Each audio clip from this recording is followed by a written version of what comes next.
So I went to Disneyland Paris last week and had a wonderful time. There's a lot to love about all of the Disney parks and a lot to talk about as well, but the thing I want to talk about today is Muppet Vision 3D. No, that's not true. We don't actually have that in Disneyland Paris. We should, but we don't. So the thing I want to talk about is Star Tours. Star Tours is a ride about a group of unsuspecting tourists in a galaxy far, far away being whisked off on a surprise Star Wars adventure. It's an iconic and beloved piece of Star Wars storytelling that's also about as inaccessible as it comes. So it's always a real treat when I get to return there, and every time I do, it kickstarts a new mini obsession with this ride and everything about it. And this time I'm choosing to bother all of you guys with that obsession. Maybe that sounds too negative. I'm allowing you to tag along with the joy of obsessing over a Star Wars ride. Star Tours is the best Star Wars movie ever made, and I'd like to dive into why.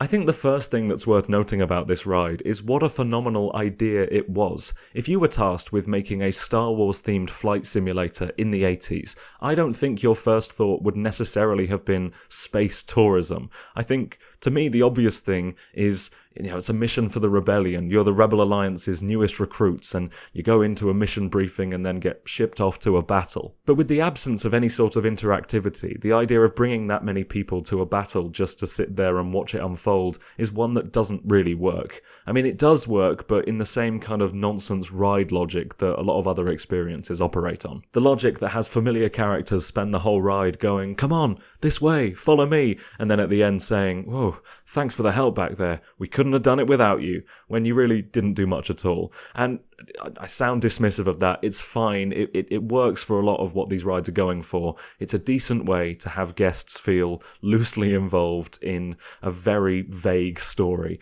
with the help of some major suspension of disbelief. At the end of the day, we know we're not real rebels and we didn't actually do anything to help. But you know what requires zero suspension of disbelief? You know what we all definitely are?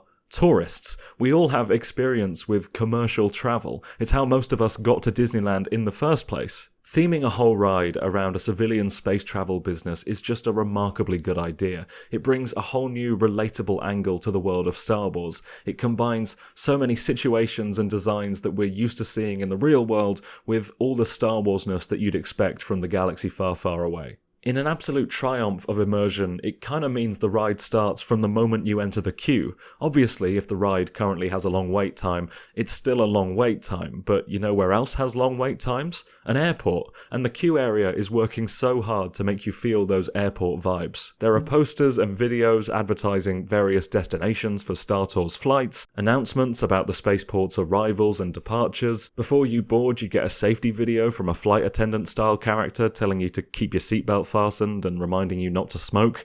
The boarding area feels way more aeroplane than theme park ride. But if that maybe makes it sound a little dry, there's a hell of a lot of Star Wars being thrown into the mix to turn this ordinary scene into something truly special. You get to see the ship you're about to board, the droids that are working as part of the spaceport staff, and the alien passengers in the pre-flight video. You also have C-3PO and R2-D2 bickering during the pre-flight checks. That's about as Star Wars as it gets. It's the meeting of the mundane and the magical that I think is at the heart of why this attraction works as well as it does. Honestly, the longer you spend waiting to get to your gate and board your flight, the more immersed you are in the overall experience. I'm about to book to board Star Tours.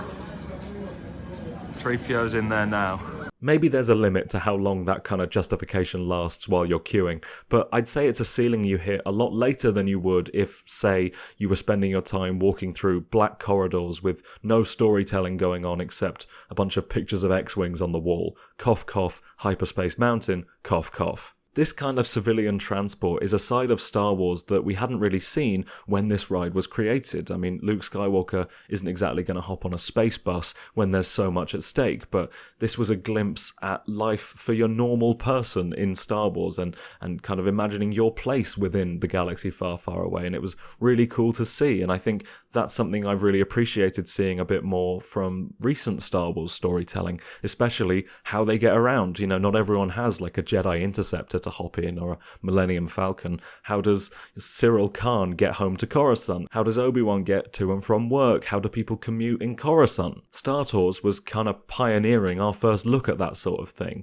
But something I haven't said about it, and something that is very important to the overall experience, is that it's funny. It's all a big joke, really. I think What If Star Wars Had an Airport is pretty much the setup to a series of mini punchlines of charming visual comedy scattered throughout the whole experience, really. I think as much as I go as a Star Wars fan, this is cool to see what life is like, for your average citizen going to a spaceport. But at the same time, the similarities to Earth, on the one hand, obviously, it's identifiable and it's, it makes everything a little more real. But at the same time, it's funny.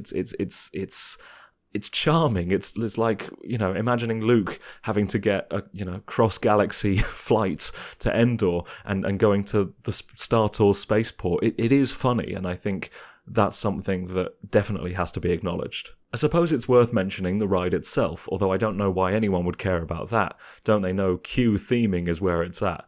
In the original iteration of the ride, you would kind of go in, there'd be rows of seats very similar to the ones you'd find in a plane, and Captain Rex, not that one, would be sat as an animatronic at the front, and you'd all be looking out of the main viewport at what the ship could see. The story of the ride is that it's Rex's first day on the job, so he messes up his exit from the spaceport, and we fly past the planned destination of Endor, head through a shower of crystally comets, fly through the inside of one of the bigger ones, get caught in the tractor beam of an Imperial Star Destroyer, and then find ourselves in a dogfight that becomes a Death Star trench run before returning back to the spaceport. In a short period of time, you're able to experience such a roller coaster of emotions. The joy of entering hyperspace, the thrill of weaving through those comets, the dread of encountering the Star Destroyer, and the excitement of the Death Star battle. All of it is punctuated so beautifully by John Williams' Star Wars music. It's such an effective condensing of a Star Wars story experience. You kind of get everything you need.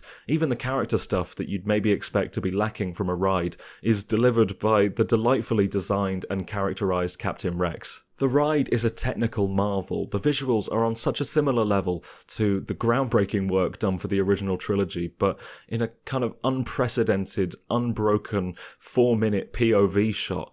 It's such an impressive feat that they managed to achieve, and I think the fantastic VFX work combined, in perfect tandem with the movement of the ride itself, just leads to an unbelievable feeling of, oh my god, I'm in a Star Wars. The level of immersion that the experience gives you from beginning to end is so great that as a young kid, and a less young kid that definitely would have known about the artifice, I almost felt a level of sadness that we didn't get to actually go to our planned destination of Endor, and obviously the sadness was never enough to counteract the, oh my god, I just did a real Star Wars adventure, but there would just be a little part of me that's like, I hope next time that fucker doesn't veer off into the wrong path. In 2010, Star Tours received a major update, in the US at least. Disneyland Paris kept the original ride for another 6 years. I have to say that when I first heard about the changes made to Star Tours, I wasn't very happy about them, and I was pretty glad that the park I had the best chance of going to was one that was holding on to the classic. If it ain't broke, don't fix it. Star Tours doesn't need to be in 3D, it's already the most immersive experience that you can have in the Star Wars universe, and as much as I love C-3PO, having him as the pilot just makes no sense. But I kept hearing that the new Star Tours was kinda great, and the more I heard about the new planets, the more intrigued I was. So when I was in Anaheim in 2022, I went on Star Tours, and then I went on it again and again and again. It takes a lot for me to see the replacement of Captain Rex and be okay with it, but C-3PO getting trapped in the ship during its auto takeoff sequence and then forced to pilot it because there's no one else there. That's kind of funny. I love C-3PO, I love his antics. It's great having the animatronic of him just in the room with you, and that's C-3PO, he's over there. He's obviously voiced by Anthony Daniels. I think, yeah, C-3PO's my pal. I really don't hate that angle as much as I kind of felt like I should on principle, I suppose. The way the ride works now is that as C-3PO is reluctantly leaving the spaceport, you get one of a few intro sequences where some baddies reveal that there's a passenger on board who is a rebel spy, and they flash up a picture of the passenger on the screen. And it's funny because it's someone in the room with you and it might be your dad. The baddies in question can be stormtroopers, Kylo Ren, Vader, it depends. But obviously they kind of force 3PO to continue on the journey and fly off to the first destination, which could involve stumbling into the Battle of Hoth, Hoth, a pod race on Tatooine, a dogfight on Jakku, a speeder chase on Kashyyyk, and once that sequence is over, you get a transmission from a familiar character like Yoda, Leia, Poe, or Lando, and they send you to a fight that needs the help of your ship on a second planet for a second sequence, whether that's a thrilling tour of Naboo's orbit, surface, and seas, a dogfight with Boba Fett in the rings of Geonosis, or a trip through the Battle of Crate.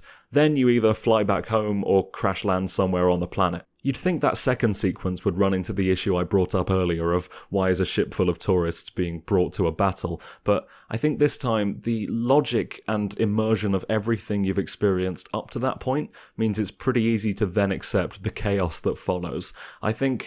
This ship in the Adventures Continue version, it has guns. We've seen R2 use the guns, so I guess there's a little bit more of a sense of, I can understand why we'd be useful here, and I guess in this version we're carrying a rebel spy, so transporting them to a place that needs them, that feels logical, that makes sense, and if Cassian tells me to go somewhere, I'm there in a fucking heartbeat. Featuring so many real Star Wars cast members really does improve the experience, Seeing a real new scene play out with Billy D. Williams and C-3PO and R2-D2 or Oscar Isaac, it kind of feels like you're seeing bonus new Star Wars that shouldn't exist, like it's too good to be true. Like, hang on, this is stuff with characters I love that I've never seen before. How is this happening? And the same goes for the sequences, like, actually on the planets. It's like, oh my god, this is a Coruscant action scene that is exclusive to this ride in this context. It's fantastic. The quality of the new sequences is insane. They're so creative, so unique, the action is so varied, and the 3D really does add to the immersion. The fact that there are 5 sections of each ride, the intro, the first planet, the transmission, the second planet, and the ending, and each of those sections have multiple, majorly distinct possibilities, means the number of potential combinations is extraordinary. It makes for such a great level of, I was going to say rewatchability, replayability, re-rideability, sounds a bit gross, but it means you're guaranteed a new experience pretty much every time you ride. Unless you do what I did, which was visit Disneyland Paris a few weeks after they'd added a new planet, and they had it on pretty permanent rotation, so we got nothing but the Ahsoka Space Whales planet for our second sequence every time we rode it, but we still did it 9 times just in case, much to the dismay of my Motion 6 Star Wars hating sister, so thank you for indulging me, Amy. But that does bring us to the fact that this ride is so wonderfully future-proofed. The basic setup of Star Tours, the storyline, is so perfect because you can take that and then send C-3PO and his passengers anywhere. You can design new sequences around this ageless, timeless setup. You can add new things from new movies, and they have. There's the ride update was done in 2010, but there's stuff from the sequels, there's, transmissions from The Mandalorian, there's just ways of keeping the ride so exciting and fresh when it doesn't even need any help doing that in the first place, but it's an extra shot of excitement into something that's already so spectacular. I mean, that's the Adventures Continue in a nutshell, really. It's a perfect example of breathing new life into something without compromising anything that made it special in the first place. It's an astonishing Star Wars experience. I mean, no, it's a seemingly endless series of astonishing Star Wars experiences. I know this video isn't much of a hot take. Anyone who's been on Star Tours knows it's great. My grandfather, who I don't think saw a Star Wars film his entire life, when he went to Disneyland in the 90s with my dad, at the end of the day he said, "Can we do that Star Wars one more time?" As a kid, I just thought Star Tours was incredible, and everything about it, the Star Tours noise, the one that goes... that, to me, has just as much nostalgic emotion attached to it as all the other Star Wars sound effects and some of the musical themes, which is ridiculous because it's just a kind of, it's the thing that plays. I don't know if there's a word, little jingle that plays before an intercom announcement at an airport or a train station or something. That shouldn't make me go, wow, magic, Star Wars, Star Wars memories, but it does. Even now, in amongst the newer, more modern Star Wars rides, and the countless video games that are designed to put you in a Star Wars, it's remarkable how well Star Tours has endured. There doesn't feel like a major separation between these newer, more fancy ones and this ride from the 80s. Star Tours can very confidently stand up alongside your Rise of the Resistances, your Hyperspace Mountains, your Smuggler's Runs, which also sounds a bit gross. But I think it can absolutely rival them. Potentially it's better than some of them. Potentially it's better than all of them. Obviously it's been updated since its original iteration, but I don't think it's the updates that allow Star Tours to compete with the newer experiences. I think it's the magic of that original idea and the genius of the execution. But it does have to be said that the way they've been able to build and expand on the spirit of that original ride is also incredibly commendable, and I can't wait to see what they do next. I've managed to somehow go this whole video without talking about this. This is my favourite thing. It's a Star Tours. Look at it. I don't know when I'm going to insert this into the video, but look, it's got opening doors. Captain Rex is in there. Let me get him out. There he is. Look at him. He's great. You see all the seats. Goes in there. He goes. Woo. Look. It's sicko mode. So enjoy the rest of the video, or I've inserted this at the very end. I really think Star Tours remains one of the best Star Wars experiences you can have, and I wish, I'd been on Star Tours more recently when I made my extensive Star Wars tier list, because I think I would have put it up in S tier. I think not just on a level of kind of interaction and immersion, I think just as far as, condensing the magic of Star Wars into a single experience, it's just masterful. But the fact I didn't talk about Star Tours in that video means I've been able to talk about it for a lot longer here, and aren't we all so happy about that? Me just rambling for a bit about why I love a thing I love. Thank you very much for watching. I hope you've enjoyed this. I'd love to know, what you think about a video like this. I know it's maybe not the most universal subject matter, and it's definitely not the most unique subject matter, but I've enjoyed talking about it, and I find it easy to talk about things I love, especially when they're this fresh in my mind. Please let me know what you think about Star Tours, whether it's something you've been on, whether, you're kind of angry that they got rid of the original ride, whether you love the new ride, whether, you're a big fan of both. What are your favourite planets to go to? If you haven't been on Star Tours and you want to get involved in the conversation, tell me in the comments below, if you could only use one piece of cutlery out of the main three, knife, fork, spoon, for the rest of your life, you had to pick one of those, what would you choose and why? Because, I need to know. If you're not subscribed, please subscribe. I really love welcoming new people to the channel. I'll be back next week to talk about The Bad Batch Season 3. Then after that, it's Doctor Who for a good few weeks. So I'm really excited for that. I'll see you soon. Love you lots.